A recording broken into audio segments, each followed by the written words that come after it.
What if I told you that one of the world's most beautiful, vibrant festivals could be twisted into a countdown to pure terror? Well, for one village, that's not a scary story. It's a terrifying reality. Just picture it. Holi.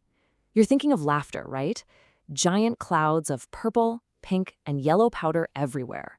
It's all about new beginnings, good vibes, and celebrating love. It's supposed to be one of the happiest days of the year. But imagine if, for your town, the coming of Holi didn't bring joy. What if it brought this cold, creeping dread that everyone felt in their bones? That's the mystery we're diving into today.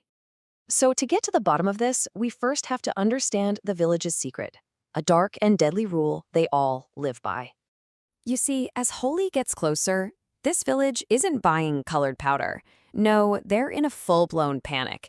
Any family with a newly married daughter-in-law is scrambling to send her away, back to her parents' house. Because for a new bride to stay here during Holi, well, that's just not an option. It's a death sentence. And this leads to what we'll call the Holi rule. It's unwritten, but it is absolute. Every single new bride must leave before the festival. No excuses, no exceptions, because they've all seen what happens when that rule gets broken. Okay, so into this town, which is basically a ticking time bomb of fear, walk two people who have absolutely no idea what's going on. They think they're about to give their friend a wonderful surprise. So let's meet Supriya and Gaurav. They're newlyweds, totally in love, and they just eloped. They think, you know what would be perfect for our first Holi together? Let's go surprise our best friend Nandini in her village. In any other context, that's an amazing, thoughtful plan, but here, it's the worst mistake they could possibly make. And this really shows you the absolute disconnect.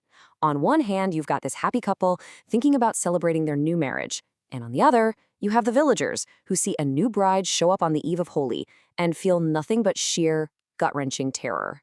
So there are no happy greetings, no hugs. Just Nandini, their best friend, looking at them with panic in her eyes, saying this. The surprise didn't just land, it detonated. You can just imagine the blood draining from her family's faces when they realize the Holi rule has just been broken. And this is where it all begins, a night of just absolute terror. They're warned, they're told to leave, but a series of just awful coincidences make sure that they are stuck in the village as the sun goes down. And it all happens so fast, like a chain reaction you can't stop. First, the family frantically explains the curse of this ghost. So Supriya and Gaurav, now totally freaked out, run to their car to get out of there. But of course, the car won't start. It's just dead. And to make it a million times worse, the local mechanic, he's too terrified to leave his house. They're trapped, and it's getting dark. Later that night, in the dead silence of the house, Gaurav wakes up to a sound. It's the faint, tinkling sound of anklets. He sleepily tells Supriya to stop fidgeting, but then he rolls over and the spot next to him is cold and empty. He finds her outside, walking like she's in a trance, being pulled toward this creepy old tree. When he finally catches up to her and spins her around, it's not Supriya's face looking back at him. Her expression is twisted into this hateful, demonic smile, and a voice that is definitely not hers whispers these words. Its motive is terrifyingly simple. Misery loves company. And what happens next is just pure nightmare fuel. This thing, this entity, takes complete control.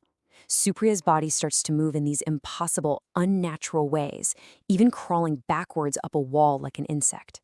It makes her claw at her own face until it's bleeding, all while that horrible ancient voice taunts everyone watching. Gaurav and the family can only watch, completely frozen in horror. He's screaming, begging for it to stop, to let his wife go. But the entity just laughs, this awful, rattling laugh, before it forces Supriya to take her own life, right in front of him. The curse has claimed its victim.